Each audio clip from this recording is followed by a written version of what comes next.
Isang dramatikong doble na eksposyon ng isang lalaki na nakatayo sa entablado na may mga nakataas na kamay mula sa masiglang karamihan. Nakasuot ang lalaki ng itim na damit, shirt at pantalon, may itim na cap na nakabaligtad at may maayos na balbas.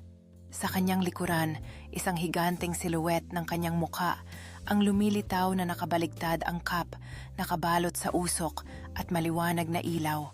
Ang entablado ay naliwanagan ng maliwanag na mga ilaw naglalabas ng kaakit-akit na kahel na liwanag sa karamihan, habang ang usok ay umiikot sa paligid, lumilikha ng nakabibighaning tanawin na puno ng enerhiya at pag-asa.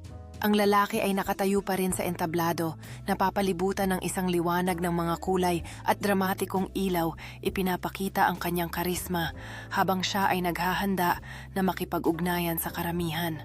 Ang likuran ay nagiging isang umiikot na masa ng mga abstraktong anyo at kulay sumasalamin sa tindi ng musika at damdamin ng karamihan habang lumilikha ng isang surreal na kapaligiran.